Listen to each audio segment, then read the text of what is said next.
The Little Princess and the Night of the Guardian School. Princess Lily loved the night. In the daytime, the Royal Moonlight Academy was busy and noisy.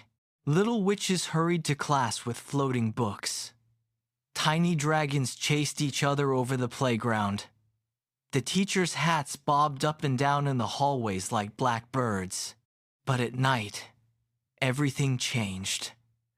The long silver corridors became quiet. The stars outside the windows twinkled softly. The giant clock in the tower ticked slowly and kindly, as if it were whispering, "Sleep well, everyone." Princess Lily was the youngest princess in the academy. She had soft golden curls, bright round eyes, and a tiny silver wand that was only as long as her hand. She was brave in the daytime, mostly, but at night, when the hallways grew dark and the shadows stretched long across the floor, Lily sometimes felt a tiny wobble inside her tummy. What if there are monsters in the dark? She whispered one evening as she climbed into bed. There are no monsters in the academy, said her roommate, Princess Rose, who was already half asleep. What if there are sneaky ghosts? asked Lily. There are only sleepy teachers, mumbled Rose. Then Rose rolled over and began to snore very gently. Lily giggled. Outside their dormitory window, the moon was bright and round. It poured silvery light across the room. Just as Lily was about to close her eyes, there came a tiny knock. Tap, tap, tap. Lily sat up. Tap, tap, tap. The sound was coming from the window. She tiptoed across the room and pushed the curtain aside. A little snowy owl was sitting on the windowsill. Around its neck was a tiny blue ribbon, and hanging from the ribbon was a golden key. The owl held out one leg. Attached to it was a note. Lily carefully untied the note and opened it. It read, "Dear Princess Lily, tonight is the night of the Guardian School. The Academy needs a brave little guardian. Please come to the Moon Tower at once. From Headmistress Starbell." Lily's eyes grew wide. The Academy needs me? Her tummy did another little wobble. But this time, it was not only fear, it was excitement. Lily quietly put on her warm blue cloak, her sparkly slippers, and her favorite moon-shaped hair clip. She took her silver wand and followed the owl out of the dormitory. The academy was very different at night. The portraits on the walls were sleeping. One old king in a painting wore fluffy pink curlers in his beard. The suits of armor by the staircase were snoring loudly. "Honk shoo! Honk shoo!" Lily had to cover her mouth to stop herself from laughing. The owl led her up the spiral stairs of the moon tower. At the top stood Headmistress Starbell. She was wearing her midnight blue robe covered in tiny stars, and her silver hair floated around her head like moonlight. You came, said Headmistress Starbell with a smile. Lily nodded. But why do you need me? Headmistress Starbell pointed to the center of the tower. There, on a velvet cushion, sat the heart star of the academy. It was a glowing crystal shaped like a star. Usually it shone brightly, filling the whole school with magic, warmth, and happy dreams. But tonight, it was dim, very dim. The heart star grows sleepy once every 100 years. When that happens, a brave child must travel through the academy and collect 3 guardian lights, said Headmistress Starbell. What are guardian lights? They are special lights hidden in 3 places, said the headmistress. The first is the light of kindness. The second is the light of courage. The third is the light of friendship.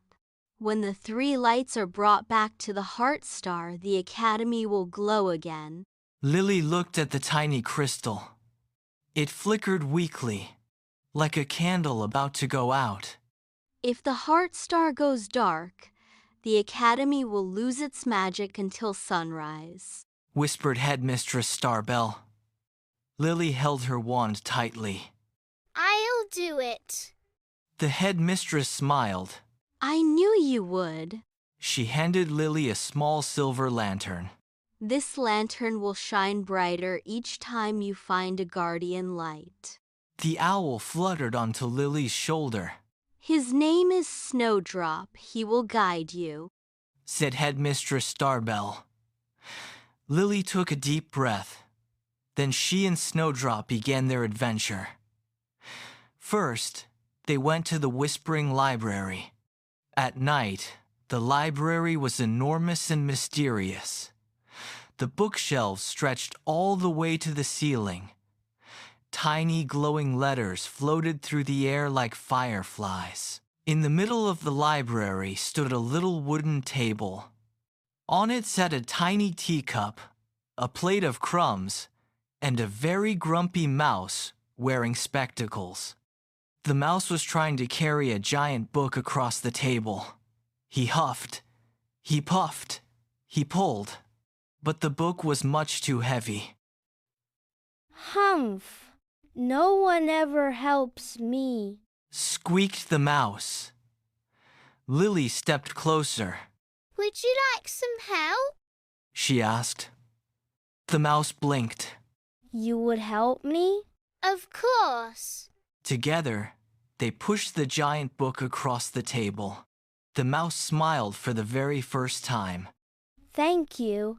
Everyone is always too busy, he said softly. Suddenly, a warm golden light floated out of the book and into Lily's lantern. Ping! The lantern glowed brighter. The light of kindness, cried Lily. The mouse bowed. You have a kind heart, little princess. Snowdrop hooted proudly. 2 more to go, said Lily. Next, they hurried to the enchanted garden. At night, the garden was full of silver flowers and glowing trees. The moonflowers opened their petals only after dark. But as Lily walked through the garden, she heard a frightened squeak. Help! Behind a bush, a tiny baby dragon was stuck in the branches of a thorny rose vine. Its wings were tangled, and little tears rolled down its nose. Oh dear, said Lily. The baby dragon sniffled. I tried to fly by myself, but I got stuck. Lily looked at the sharp thorns. They were very big, very pointy, and just a little bit scary. Her tummy gave another wobble. But the baby dragon looked even more frightened than she felt. It's okay. I'll help you, Lily whispered. She took a deep breath and carefully stepped closer. One by one, she gently moved the thorny branches away. How? said Lily as one thorn poked her finger. But she did not stop. Finally, with one last tug, the baby dragon popped free. Thank you, cried the dragon, flapping its wings happily. Then a bright silver light rose from the moonflowers and floated into Lily's lantern. Ping! Now the lantern shone even brighter. The light of courage, said Lily. You were scared, but you were brave anyway, said the baby dragon. Lily smiled. Maybe being brave did not mean never feeling afraid. Maybe it meant doing the right thing even when you were afraid. Snowdrop gave a happy hoot. One more, said Lily. The last guardian light was hidden in the old music hall. The hall was dark, except for the moonlight shining through the tall windows. At the center of the room stood 3 magical instruments, a violin, a flute, and a tiny piano. But they were all arguing. "I should play first," squeaked the violin. "No, me," said the flute. "You are both too noisy," grumbled the piano. Their music sounded terrible. Beep! Boop! Squeak! Clang! Lily covered her ears. "Oh dear," She said. The instruments stopped and looked at her. "We can't make music," sighed the violin.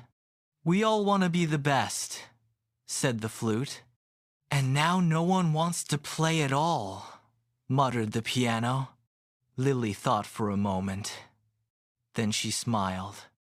"What if you play together?" She said gently. "Together?" asked the violin. "You each have a different sound. Said Lily. The violin is sweet, the flute is bright, and the piano is strong. But when friends work together, they can make something even more beautiful." The 3 instruments looked at each other. "Should we try?" asked the flute. The piano nodded. The violin smiled. Then, slowly, they began to play. The piano played soft, gentle notes. The violin danced above them like starlight. The flute sang like a little bird. The music filled the whole hall. It was the most beautiful sound Lily had ever heard. And from the center of the music rose a sparkling blue light. Ping! It floated into Lily's lantern. "The light of friendship." Lily cried. Now the lantern glowed brighter than the moon. Snowdrop flapped his wings excitedly. "Back to the tower." They hurried through the quiet hallways and up the spiral stairs. Headmistress Starbell was waiting beside the sleepy Heartstar. "Did you find them?" She asked. Lily lifted the lantern. The 3 guardian lights swirled inside. Gold, silver, and blue. "Kindness, courage, and friendship. Now place them beside the Heartstar," whispered the headmistress. Lily carefully set the lantern down. At once, the 3 lights floated out. The golden light touched the crystal. Then the silver light. Then the blue light. The Heartstar began to glow. A little at first, then brighter and brighter, until the whole tower was filled with shining silver light. The windows sparkled, the walls glittered. Outside, the stars seemed to twinkle even more brightly than before. Far below, the whole academy shimmered with magic once again. "You did it," said Headmistress Starbell softly. Lily smiled. Her cheeks felt warm and proud.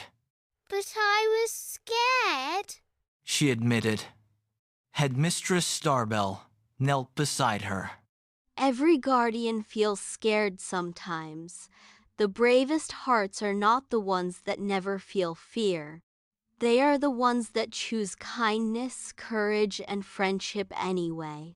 Then she placed a tiny silver badge on Lily's cloak. It was shaped like a little star with 2 wings. "From tonight on, you are an official guardian of the academy," said Headmistress Starbell. Lily hugged the headmistress tightly. When she finally returned to her room, Princess Rose was still asleep. Lily climbed into bed and pulled the blanket up to her chin. The moonlight shone softly across the room. Her little silver badge sparkled on the bedside table. And for the very first time, the dark did not seem scary at all, because Lily knew that even in the quietest night, she carried 3 special lights inside her heart. kindness, courage, and friendship. And with those, she could protect any magical school in the world. The end.